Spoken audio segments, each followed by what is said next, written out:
आज का दिन 7 अप्रैल यानी कि वर्ल्ड हेल्थ डे। इस वीडियो के माध्यम से मैं जो एविडेंसेस आपको सौंपने जा रहा हूं उसके लिए आज से अच्छा दिन हो ही नहीं सकता। हम बात कर रहे हैं कोरोना, कल, आज और कल। आने वाले कल में क्या होने वाला है ये समझने के लिए जो बीत गया कल है उस पर फोकस करना होगा। जो बीत गया कल है उस पर फोकस करने के लिए आप देखिए स्क्रीन पे ये स्लाइड।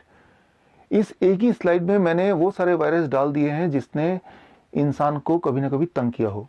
वो पोलियो का वायरस है या फिर चिकन पॉक्स या फिर small pox, Ebola, common flu, common cold etcetera. जब भी किसी भी वायरस को हम आंकते हैं तो दो पैरामीटर जरूर देखते हैं। पहला पैरामीटर कि कितना खतरनाक है, कितना जानलेवा है। इसे हम बोल सकते हैं वाई एक्सिस। वाई एक्सिस मतलब वर्टिकल लाइन। सो यहाँ पे अगर हम देखें सीजनल फ्लू जहां लिखा है, देखिए ध्यान से 0.1%। 0.1% मतलब 1000 लोगों को सीजनल फ्लू होगा तो उसमें से कोई एक के मारे जाने की संभावना है। इसको अगर कंपेयर करें, ऊपर जाके देखिए SARS, ये एक और तरह का वायरस है। ये है 10 के आसपास, मतलब अगर 100 लोग पीड़ित होंगे तो 10 लोग मारे जाएंगे और 90 लोग ठीक हो जाएंगे। यानी कि साग जो है वो ज्यादा खतरनाक है, कई गुना खतरनाक है in comparison to seasonal flu. तो ये तो हुआ पहला पैरामीटर। दूसरा पैरामीटर है कितनी तेजी से फैलता है। उसके लिए हॉरिजॉन्टल लाइन को देखिए। हॉरिजॉन्टल लाइन में कंपैरिजन के लिए हम ले सकते हैं चिकन पॉक्स। चिकन पॉक्स का जो नंबर है वो 8 का मतलब एक को चिकन पॉक्स होगा तो उससे 8 लोगों को ऑन एवरेज फैलने की पॉसिबिलिटी है।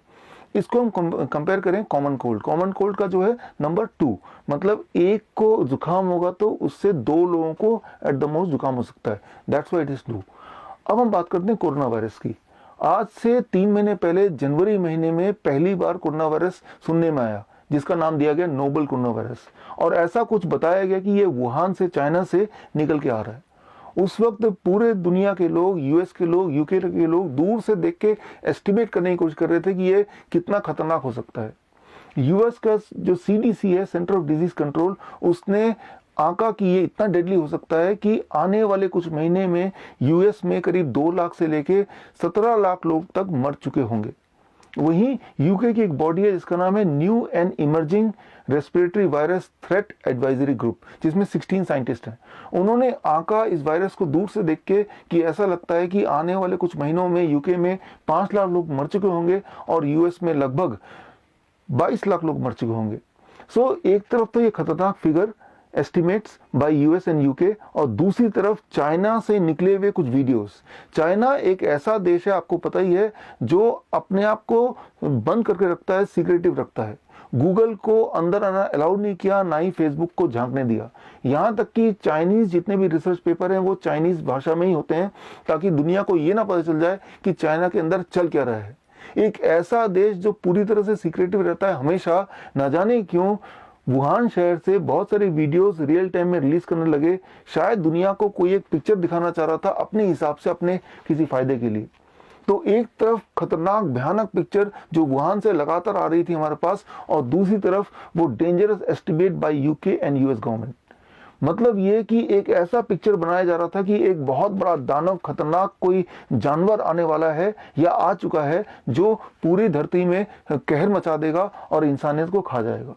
ऐसे में कैसे लड़ा जाए, कमान दी गई हमेशा की तरह WHO को। WHO यानी कि वर्ल्ड हेल्थ ऑर्गेनाइजेशन एक ऐसी संस्था जिसको आज से 10 साल पहले 2010 में PACE यानी कि parliamentary assembly of council of Europe ने लुटेरा घोषित किया था because of the scandal of H1N1।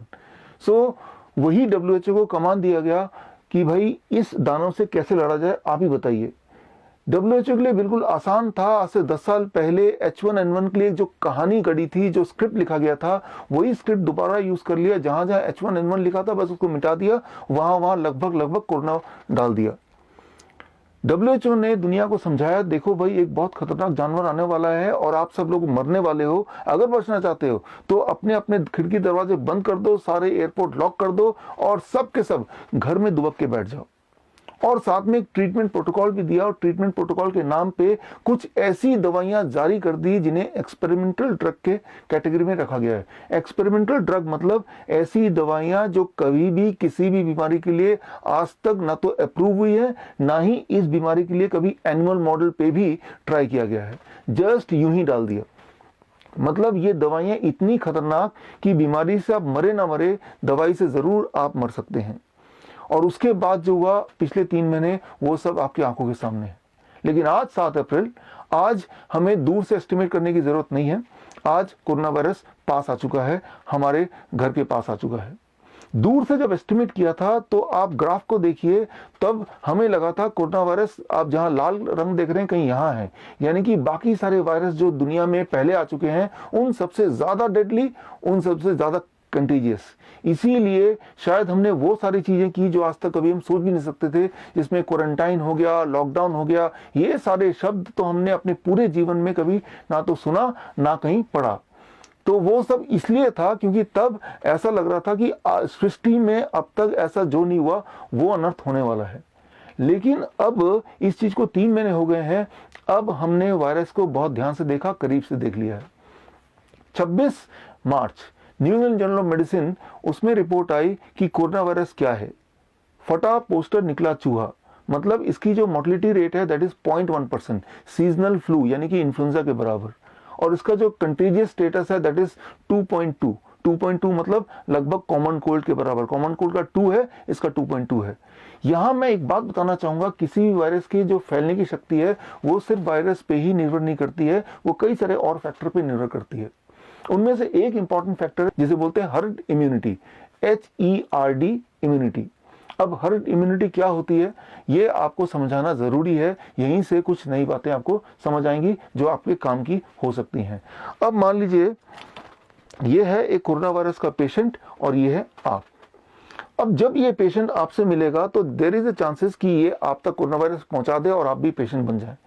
लेकिन ऐसा अभी नहीं हो सकता बिकॉज अभी लॉकडाउन चल रहा है, ये अपने घर में है, आप अपने घर में है, तो आपको कोरोना वायरस नहीं आ सकता, आप पीड़ित नहीं हो सकते।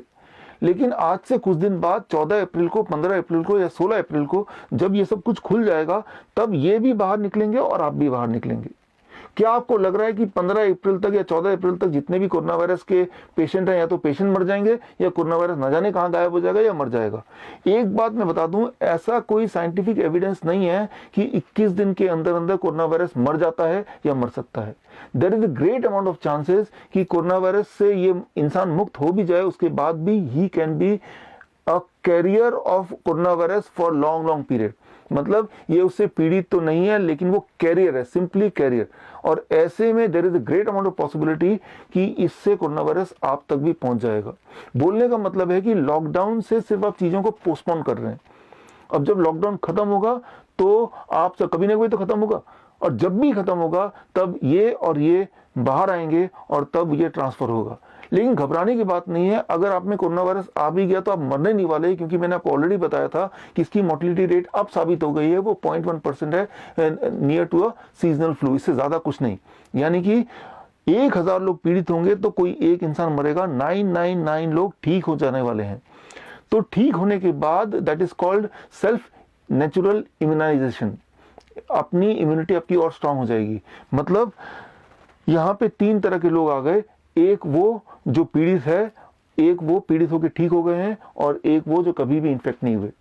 धीरे धीरे धीरे धीरे आने वाले कुछ महीनों में ये लोग, यानी कि जो लोग पीड़ित होकर ठीक हो चुके हैं, इनकी तादाद बढ़ती जाएगी, बढ़ती जाएगी, बढ़ती जाएगी।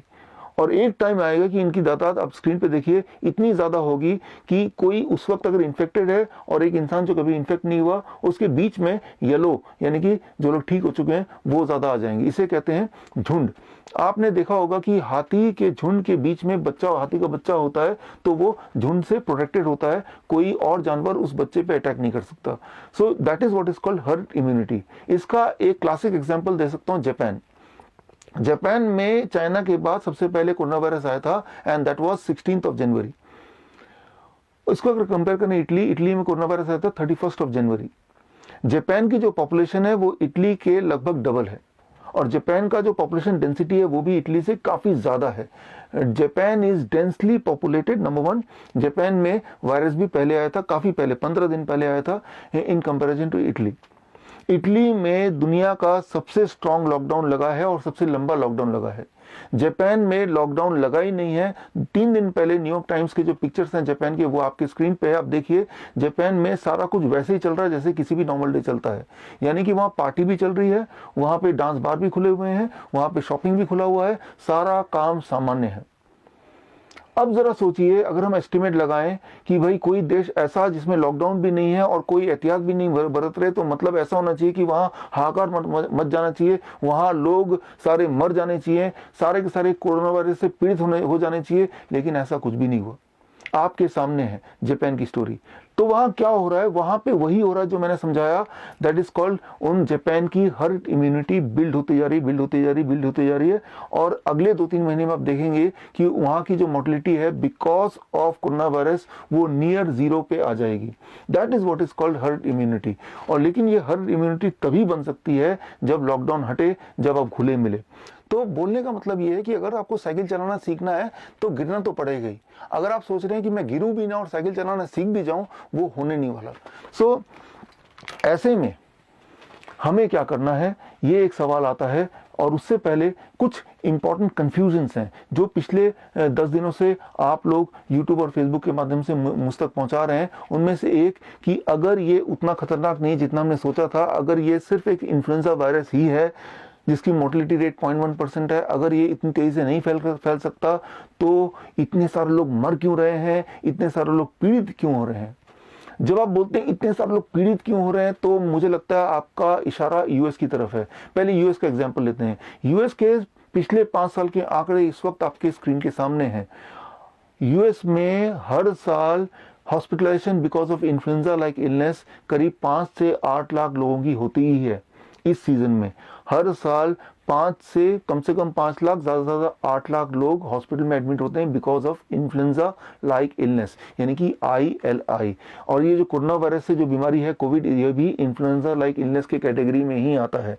तो that is what is about US. तो इस साल भी जो नंबर ऑफ हॉस्पिटलाइजेशन है वो है 5,25,000 अभी तक। मतलब ये कुछ भी एक्स्ट्रा नहीं है, कुछ भी नया नहीं, पहली बात। दूसरी बात, हर साल यूएस में ILI यानी कि इन्फ्लुएंजा लाइक इलनेस से करीब 20,000 से लेके 50,000 लोग मरते ही हैं। और इस साल भी जो आंकड़ा है वो इसी ब्रैकेट के अंदर ही है। तो मतलब ये कि इस साल कुछ भी एक्स्ट्रा लोग ना तो मर रहे हैं ना ही पीड़ित हो रहे हैं। फर्क सिर्फ इतना है कि पिछले साल और उससे पिछले साल और उससे पिछले साल जब यूएस में लोग मर रहे थे या इन्फ्लुएंजा से पीड़ित हो रहे थे, तो रियल टाइम पे आप तक ये न्यूज कोई नहीं पहुंचा रहा था और आपको लग रहा था कि कोई मरता ही नहीं होगा इन्फ्लुएंजा से, राइट। सो ये तो हुई यूएस की बात। अब बात करते हैं भारत की। भारत में एक सवाल जो आ रहा है कि इतने सारे डॉक्टर्स फिर क्यों कोरोना वायरस से पीड़ित हो रहे हैं, और एक पर्टिकुलर समुदाय के लोग, एक पर्टिकुलर ग्रुप ऑफ पीपल, एक पर्टिकुलर कम्युनिटी के पीपल अचानक देखा गया उनमें काफी सारे लोगों में कोरोना वायरस पीड़ित पाए गए। ऐसा क्यों हो रहा है? देखिए, इसका एक्सप्लेनेशन बड़ा ही सिंपल है। कैसे पता चलता है कि किसी भी इंसान को कोरोना वायरस आ गया है? सिर्फ एक ही टेस्ट है जिसका नाम है RT-PCR टेस्ट, यानी कि reverse transcription polymerase chain reaction test. अब इस टेस्ट के बारे में अगर मैं बताऊं, सबसे पहले जो मैन्युफैक्चरर मैन्यूअल है उसे पढ़िए। मैन्युफैक्चरर मैन्यूअल इस वक्त आपकी स्क्रीन के सामने है। इसमें देखिए सबसे ऊपर लिखा है रेगुलेटरी स्टेटस और उसके आगे लिखा है only for research purpose, not for use for any diagnostic procedure. मतलब ये डायग्नोस्टिक प्रोसीजर के लिए टेस्ट बना ही नहीं है। तो मतलब ये टेस्ट को डायग्नोसिस के लिए यूज करना कानूनी जुर्म है, अपराध है, पहली बात। अगर इससे भी आप सेटिस्फाई नहीं हो रहे हैं तो दूसरा एग्जांपल लेता हूं। कैरी मुलर, जिन्होंने इस टेस्ट का आविष्कार किया था, जिनको इस टेस्ट के लिए नोबेल प्राइज मिल चुका है, उनका खुद का कहना था कि ये टेस्ट किसी भी वायरस का जेनेटिक मटेरियल तो डिफाइन कर सकता है, बट ये टेस्ट ये डायग्नोस नहीं कर सकता ये वायरस कौन सा वाला है। ये हुई दूसरी बात। अगर अभी भी आप कन्विंस नहीं है तो मैं ताजा आपको लिटरेचर देता हूं। 30 March Center of Disease Control US government का जारी किया हुआ लिटरेचर आप पढ़िए स्क्रीन पे, और इसमें देखिए 3 ही लाइन है, इसको जरा ध्यान से पढ़िए। पहला लाइन है, detection of viral RNA may not indicate the presence of infectious virus और that 2019 nCoV is the causative agent for clinical symptom. बड़ा ही क्लियर है कि अगर वो पॉजिटिव आया, इसका मतलब ये नहीं कि उसके अंदर कोरोना वायरस है या उसके अंदर जो सिम्टम है वो कोरोना वायरस की वजह से। ध्यान देखिए। दूसरा पॉइंट पढ़िए, false positive is more likely when the prevalence is moderate और लो, यानी कि फॉल्स पॉजिटिव आने के चांसेस ज्यादा हैं उन जगह पे जहां बहुत कम लोग पीड़ित हैं, जैसे भारत में बहुत कम लोग पीड़ित हैं in comparison to any other country और in comparison to the population of India. Number 3 को पढ़िए, the performance of this test has not been established for monitoring the treatment of 2019 nCoV infection. ये जो टेस्ट है ये कभी भी establish हुआ ही नहीं था, इसका परफॉर्मेंस कैसा होगा अभी तक एस्टैब्लिश नहीं हुआ है। ये जो टेस्ट है ना तो सीडीसी उसको अप्रूव कर रहा है, ना ही मैन्युफैक्चरर अप्रूव कर रहा है, ना ही इन्वेंटर अप्रूव कर रहा है, सिर्फ डब्ल्यूएचओ अप्रूव कर रहा है या फिर हमारी हेल्थ मिनिस्ट्री अप्रूव कर रही है। तो ये टेस्ट वो टेस्ट है ही नहीं जो आप सोच रहे हैं। इस टेस्ट से फॉल्स पॉजिटिव आने की संभावना कम से कम 1% है और ज्यादा से ज्यादा 80% है। 80% का मतलब ये कि अगर 100 हेल्दी लोग हैं जिनमें से एक को भी कोरोना वायरस नहीं है, तब भी उनमें से 80 लोगों को पॉजिटिव बता देगा। मतलब ये कि आपको लगेगा कि इन 80 लोगों को कोरोना वायरस है। अब सवाल यह है कि ये इतना फॉल्स पॉजिटिव क्यों बता रहा है, ये जानना आपके लिए बहुत ही जरूरी है, बहुत ही आवश्यक है। इसको समझने के लिए आप अपने बॉडी के मैकेनिज्म को जरा अंडरस्टैंड कीजिए। मेरी बात को ध्यान सुनिए। जब भी कभी आपको इन्फेक्शन होता है या फिर कभी इंजरी होती है या कभी स्ट्रेस होता है या कभी फियर होता है या फिर जब भी कभी आपको कोई भी बीमारी होती है, जैसे कैंसर है या डायबिटीज है या हार्ट डिजीज है या किडनी फेलियर है, ऐसे में आपका बॉडी एक खास तरह का एक्स्ट्रा सेलुलर मटेरियल बनाता है जिसका नाम है एक्सोसोम। अब स्क्रीन में देखिए, एक्सोसोम का जो डायमीटर है सेल्स के अंदर वो होता है 500 नैनोमीटर। एक्सोसोम का जो डायमीटर है सेल्स के बाहर वो है 100 नैनोमीटर। एक्सोसोम का जो रिसेप्टर है वो है ACE2। एक्सोसोम का genetic material RNA segment. Exosome कहाँ पाया जाता है? ज्यादातर लंग्स के फ्लूइड में पाया जाता है। अब इसको अगर कंपेयर करें कोरोना वायरस से तो देखिए, कोरोना वायरस का जो साइज है सेल्स के अंदर वो लगभग 500 नैनोमीटर है। कोरोना वायरस का size exactly same outside the cell, that is 100 nanometre. Corona virus में जो रिसेप्टर है वो भी ACE2 है। कोरोना वायरस का जो जेनेटिक मेकअप है वो भी RNA सेगमेंट है और कोरोना वायरस भी रेस्पिरेटरी ट्रैक्ट में ही पाया जाता है। और शॉकिंग बात यह है, एक्सोसोम का जो फिजिकल स्ट्रक्चर है दिखने में वो भी कोरोना वायरस की तरह ही है लगभग। बोलने का मतलब यह है कि हो सकता है कि इस वक्त मेरे और आपके बॉडी में एक्सोसोम हो, जो कि बहुत कॉमन बात है, और ऐसे में PCR टेस्ट अगर कोई कर दे तो वो PCR पॉजिटिव बताएगा, यानी कि आपको लगेगा कि आपके बॉडी में कोरोना वायरस है। लेकिन अगर किसी के को भी टेस्ट में पॉजिटिव आता है उसका मतलब है या तो उसके बॉडी में एक्सोसोम है या फिर उसके बारे में बॉडी में कोरोना वायरस है। इन दोनों में से कौन सा है वो कोई नहीं जानता। तो अभी जो लग रहा है कि बहुत सारे डॉक्टर्स को कोरोना वायरस हो गया है या बहुत सारे लोगों को एक साथ कोरोना वायरस पाया गया है, वो हम कंक्लूसिवली नहीं बोल सकते। हम सिर्फ ये बोल सकते हैं कि इन लोगों में या तो एक्सोसोम है और कोरोना वायरस है। और एक्सोसोम एक ऐसी चीज है जो लगभग हर एक इंसान के बॉडी में बनता रहता है और बॉडी उसको डिस्ट्रॉय भी करती रहती है। ये बॉडी का एक नॉर्मल मैकेनिज्म है। अब सवाल आता है कि इन सब सिनेरियो में हमें क्या करना चाहिए। हमें क्या करना चाहिए वो आपको डिसाइड करना है, लेकिन मैं आपको हेल्प कर सकता हूँ डिसाइड करने में। स्क्रीन पे देखिए पिक्चर। आपकी स्थिति वो लटके हुए इंसान की तरह है, आपकी और हमारी स्थिति, यानी कि हम लॉकडाउन कंडीशन में हैं और वो जो शेर है वो कोरोना वायरस है। हम लटके हुए हैं कि कहीं नीचे आए तो वो शेर हमें खा जाएगा। तो हम नीचे कब आएंगे? हम ये सोचते हैं कि नीचे तभी आएंगे जब शेर या तो मर जाए या शेर यहाँ से भाग जाए। शेर यानी कि कोरोना वायरस। तो शेर कब मरेगा, शेर कब भागेगा? शेर के मरने से पहले कहीं हम ही ना मर जाए। लेकिन मान लेते हैं शेर भाग गया, लेकिन कोरोना वायरस जाने के जला तो गया, लेकिन ध्यान से देखिए नीचे क्या दिख रहा है? दो मगरमच्छ। यानी कि मैं आपको बता दूं, कोरोना वायरस अगर चला भी जाए तो वहां से चाइना से चल चुका है एक और बहुत बड़ा, बहुत ही ताकतवर राक्षस, उसका नाम है हंटा वायरस। और CDC की अगर माने, हंटा वायरस की जो मोर्टेलिटी रेट है वो लगभग 38% है। 38% का मतलब अगर 100 लोग पीड़ित होंगे हंटा वायरस से तो 100 में से 38 लोग मर जाएंगे और 62 लोग ठीक हो जाएंगे, बच जाएंगे। तो बोलने का मतलब कि अगर लॉकडाउन के बाद कोरोना वायरस चला भी गया, क्या कोई गारंटी है कि वो क्रोकोडाइल नहीं होगा? क्रोकोडाइल से बच गए तो क्या कोई गारंटी है कोई और जानवर नहीं होगा? देखिए तो जरा अपने सिर्फ ठीक दाईं तरफ एक सांप आपको दिख रहा है। ये जो सांप है इसको मैं बोलता हूँ लॉकडाउन सिंड्रोम। दरअसल लॉकडाउन की वजह से लोग ज्यादा बीमार पड़ रहे हैं। पूरे दुनिया में अलग अलग देशों में मेरे पेशेंट्स हैं और उनकी खबरें आ रही हैं मेरे पास ईमेल के माध्यम से। वो बता रहे हैं कि लॉकडाउन की वजह से उनका डायबिटीज, उनका ब्लड शुगर बढ़ गया है, उनका ब्लड प्रेशर बढ़ गया है, उनके वेट बढ़ गए हैं, सनलाइट से कट ऑफ हो गए, फ्रेश एयर से कट ऑफ हो गए, उनका जो रूटीन का घूमना था वो बंद हो गया।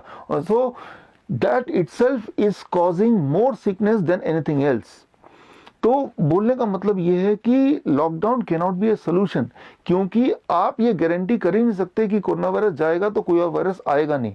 जैसे मैंने बताया कि हंटा वायरस चल दिया है, कभी भी आ भी सकता है। और अगर इन सब से बच भी जाएंगे तो देखिए वो पेड़ के नीचे की तरफ ध्यान दीजिए, and that is what is called India की इकोनॉमी। इंडिया की इकोनॉमी है जो कि क्रैश होने के कगार में आ गई है। और इस वक्त मेरे एस्टिमेट के हिसाब से हमारे भारत में करीब 20 करोड़ लोग ऐसे हैं, 20 करोड़ लोग ऐसे हैं जो हैंड टू माउथ है। हैंड टू माउथ मतलब आज कमाया आज ही खाया। और ऐसे लोग अगर 21 दिन तक नहीं कमाएंगे तो मतलब 21 दिन तक वो खा भी नहीं रहे होंगे, यानी कि वो कोरोना वायरस से मरे या ना मरे, जिसकी मृत्यु के चांसेस 0.1% ही है, वो भूख से जरूर मर जाएंगे। तो 20 करोड़ तो ऐसे लोग हो गए। इस 20 करोड़ के अलावा 30 करोड़ लोग और ऐसे हैं जिनके पास सिर्फ इतना राशन है, इतना पैसा है कि अगले 1 महीने तक भी अगर नहीं काम किया तब भी काम चल जाएगा, और उसके बाद वो भी हैंड टू माउथ होने वाले हैं। उनमें से एक मैं भी हूं। ऐसा नहीं कि मेरा काम नहीं चल रहा, काम चल रहा है। हमारे पास 50 एम्प्लॉई हैं, मेरे 4 देशों में सेंटर हैं। उसके बावजूद भी जब टैक्स दे देते हैं 60% तो टैक्स में चला जाता है। जो रह जाता है वो इतना ही सफिशिएंट होता है कि 1 महीने की गाड़ी चल सकती है बिना काम किए, और 1 महीने में 21 दिन हो गए हैं। तो मैं ये बोलना चाह रहा हूं कि जो भारत की इकोनॉमी है, एक बार वो क्रैश हो गई, अगर ये पूरा का पूरा पेड़ ही टूट गया जो आपकी आंखों के सामने है, तब आप क्या करेंगे? तो बचने का सिर्फ एक ही तरीका है कि अपनी इम्यूनिटी को स्ट्रांग बनाएं। और अपनी इम्यूनिटी को स्ट्रांग कैसे बनाएं? बहुत ही आसान है। मैंने आपको पहले भी बताया था 3 स्टेप डाइट, और उससे भी आसान एक और तरीका है, आप सीधा आयुर्वेद को अपनाएं जैसा कि बाकी देश कर रहे हैं। 3 दिन पहले रिपोर्ट आई ईरान से, तेहरान से, कि वहां पे एक हॉस्पिटल में 200 पेशेंट थे, और 200 पेशेंट के ऊपर जो ट्रीटमेंट का प्रोटोकॉल यूज किया गया वो लगभग आयुर्वेद के तर्ज पे था, और 1 हफ्ते के अंदर ही उस 200 में से 190 पेशेंट ठीक हो गए, घर भी चले गए, और बाकी जो 10 हैं वो भी बहुत ही जल्दी रिकवर कर रहे हैं। तो जो आयुर्वेद हमारा जो खजाना है, उससे सारे पेशेंट को अलग रखा जा रहा है। क्वारंटाइन जो हो रहा है वो पेशेंट क्वारंटाइन आपसे नहीं हो रहा, पेशेंट को क्वारंटाइन किया जा रहा है आयुर्वेद की पद्धति से, हमारे अपने नेचुरल पद्धति से। तो इसके पीछे कारण क्या है? पहली बात तो मैं ये सहमत नहीं हूं कि क्वारंटाइन की आवश्यकता क्या है। जब क्वारंटाइन करते थे शुरू से, तब ऐसा माना जा रहा था कि ये बहुत इन्फेक्शियस है, एक इंसान से 10 या 20 को फैल जाएगा। लेकिन अब ये क्लियर हो गया जर्नल के माध्यम से कि ये एक इंसान से 2 या 2.2 लोगों को ही फैलेगा। दैट इज लगभग राउंड ऑफ करें से 2 लोगों तक ही फैलेगा, which is equal to common cold. तो क्वारंटाइन फिर भी अगर कर रहे हैं, इसके पीछे जो मकसद मुझे लगता है कि that is the ground for human guinea pig, कि एक बार घेर लो, फिर उनपे वो सारे एक्सपेरिमेंट कर डालो, मलेरिया की दवाई, HIV की दवाई, या फिर ऐसी दवाइयां जो एक्सपेरिमेंटल ड्रग के कैटेगरी में आती हैं। जो दवाइयां बन तो गई हैं, वो स्टॉक गोडाउन में पड़ी तो हैं, लेकिन वो दवाई इंतजार कर रही है कि किसी एक बीमारी के साथ उसको अटैच कर दिया जाए। तो अब ऐसे में अगर किसी पेशेंट की मृत्यु होती है तो बोल देते हैं कि ये कोरोना वायरस से मर गया है, और अगर वो इन सारी दवाइयों के बावजूद भी पेशेंट बच जाता है तो बोलते हैं कि ये दवाई की वजह से ठीक हो गया। और फिर ये दवाई जो अभी एक्सपेरिमेंटल ड्रग के कैटेगरी में है, फाइनली वो अप्रूव हो जाएंगी, और फिर वो दवाइयां HIV की दवाई की तरह, ट्यूबरकुलोसिस की दवाई की तरह ढेर सारे करोड़ों रुपए की दवाइयां अगले कई 100 सालों तक भारत में इंपोर्ट होता रहेगा। तो यहाँ पे इस खेल को आपको और मुझे मिलकर रोकना है। इसके लिए मैं आज इस वीडियो के माध्यम से world health day, that is 7 अप्रैल को आपको सौंप रहा हूं एक किताब, मेरी किताब का नाम है corona the scandal of the millennium. इस किताब में करीब 1000 पन्ने हैं, लेकिन आपको 1000 पन्ने ही पढ़ने की आवश्यकता नहीं है। इसमें पहले जो 10 पन्ने हैं वही आपको पढ़ने हैं, और उसके बाद जो बाकी पन्ने हैं वो सारे एविडेंसेस हैं, सारे सबूत हैं, सारे प्रूफ हैं। ये सारे किताब लीजिए, आप इसको प्रिंट कीजिए, और इसको लेके आप वहां तक पहुंचाइए जो इस भारत में कुछ बदलाव ला सकते हैं, या आपको उम्मीद हो कि कुछ बदलाव लेके आएंगे। ये जो किताब है ये कोई मेरी किताब नहीं है, इसको मैंने लिखा नहीं है, मैंने सिर्फ एविडेंस कलेक्ट किया है। ये किताब मेरी उतनी है जितनी आपकी है।